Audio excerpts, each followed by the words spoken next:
दिवंगत पत्रकार मुकेश को दी श्रद्धांजलि। सृजन पत्रकार समिति भिलाई चरौदा द्वारा बीजापुर के दिवंगत पत्रकार मुकेश चंद्राकर को श्रद्धांजलि दी गई। साथ ही प्रदेश में पत्रकारों एवं उनके परिजनों पर हुए हमले का मुद्दा उठाते हुए दिवंगतों के परिजनों को 50-50 लाख मुआवजा, परिवार के एक सदस्य को शासकीय नौकरी एवं प्रदेश में पत्रकार सुरक्षा कानून सख्ती से लागू करने की मांग करते हुए गृह मंत्री के नाम का ज्ञापन एसडीएम भिलाई 3 को भेजा गया।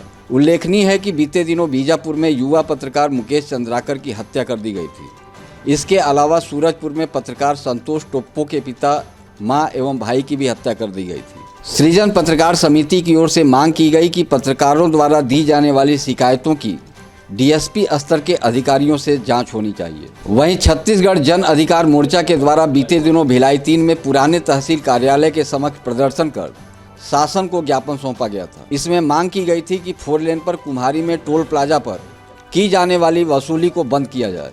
इस संबंध में रायपुर के सांसद बृजमोहन अग्रवाल द्वारा पहल करते हुए टोल प्लाजा बंद करने केंद्रीय मंत्री को पत्र भेजा गया है, जिसका जन अधिकार मोर्चा ने सांसद बृजमोहन अग्रवाल का आभार जताया। वहीं इसे लेकर उपस्थित पत्रकारों ने अपनी प्रतिक्रिया दी। आज छत्तीसगढ़ जन अधिकार मोर्चा और भिलाई 3 सृजन पत्रकार समिति के द्वारा विभिन्न मुद्दों को लेकर के सांकेतिक धरना एवं आभार प्रदर्शन किया जा रहा है, जिसमें जन अधिकार मोर्चा के द्वारा पिछले महीने 11, 12, 13 दिसंबर को कुम्हारी के अवैध टोल नाके को हटाने के लिए और CG07 गाड़ियों को माफ़ करने के लिए आंदोलन किया गया था लगातार 3 दिन, जिसमें कि माननीय बृजमोहन अग्रवाल जी सांसद रायपुर के द्वारा केंद्रीय मंत्री गडकरी जी को पत्र लिखा गया और गडकरी जी ने संबंधित विभाग को पत्र लिख करके एक उम्मीद जगा दी है कि टोल हटेगा। इसलिए हम लोग आज उनको अपना आभार प्रकट करने के लिए आए हैं। और दूसरी बात, यहाँ के भिलाई 3 चरौदा के पत्रकार समिति के जो साथी हैं, वे लोग आए हैं। अभी देखा जा रहा है कि छत्तीसगढ़ में पत्रकारों पर लगातार हमले हो रहे हैं, उनकी हत्याएं और उनके परिजनों तक की हत्याएं की जा रही हैं। जैसे कि अभी मुकेश चंद्राकर नामक युवा पत्रकार बीजापुर के, उनको सही समाचार छापने के लिए ठेकेदार के द्वारा बहुत निर्मम हत्या कर दी गई और उनकी लाश को सेप्टिक टैंक में दबा दी गई थी। इसी तरह से सूरजपुर के पत्रकार संतोष टोप्पो के माता पिता को और उसके भाई को निर्मम हत्या कर दी कुल्हाड़ी और डंडे से मार करके। हम लोग की मांग है कि पत्रकारों की सुरक्षा के लिए पूर्व सरकार ने जो पत्रकार सुरक्षा कानून लागू किया था, उसको छत्तीसगढ़ सरकार सख्ती से लागू करे और उसका पालन करवाए।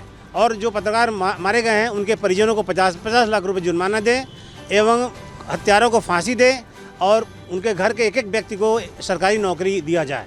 ये हमारी मांग है। यह आज हम ज्ञापन दे रहे हैं माननीय DGP के नाम से, गृह मंत्री जी के नाम से, IG बस्तर को, IG दुर्ग को हम लोग ज्ञापन भेजेंगे। तथा यह आंदोलन जो है, जब तक कि न्याय नहीं मिल जाता पत्रकारों को, इंसाफ नहीं मिल जाता उनके परिजनों को, यह आंदोलन जो है जारी रहेगा। तो उनको भी प्रताड़ित करने का काम ना हो, हम ऐसी मांग सरकार से करते हैं। उनको पूरी 50 लाख राशि दिया जाए और परिजन को नौकरी दिया जाए। ऐसे सभी पत्रकार साथियों की मांग है और पत्रकार सभी एक हैं और इस मांग को सरकार को पूरी करना चाहिए, हमें ऐसा विश्वास है। धन्यवाद। ये कदम है केंद्र सरकार की ओर से कि कुम्हारी टोल प्लाजा को हटाने का एक प्रस्ताव आया है। इसके लिए हम नितिन गडकरी जी का और रायपुर के सांसद श्री बृजमोहन अग्रवाल जी का आभार व्यक्त करते हैं। इसके अलावा पिछले दिनों बीजापुर में जो घटना हुई, मुकेश चंद्राकर की हत्या हुई, इसके अलावा एक और हमारे पत्रकार साथी टोप्पो के परिजनों की जो हत्या हुई है, इसका हम भरपूर विरोध करते हैं और साथ ही राज्य सरकार से मांग करते हैं कि पत्रकारों की सुरक्षा के लिए जो उपाय पहले किए गए थे उसे कड़ाई से लागू किया जाए और जिन पत्रकारों की इसमें हत्या हुई है, उनके परिजनों को 50-50 लाख रुपये मुआवजा दिया जाए और उनके परिजनों को शासकीय नौकरी दी जाए। ये हमारी एक मांग है, ताकि पत्रकार सुरक्षित रहें और अपने पेशे पे जिस तरह से पहले निष्पक्ष होकर काम करते रहें, उसी तरह से उनके काम करते रहें और उनको इसमें किसी तरह की बाधा ना आए।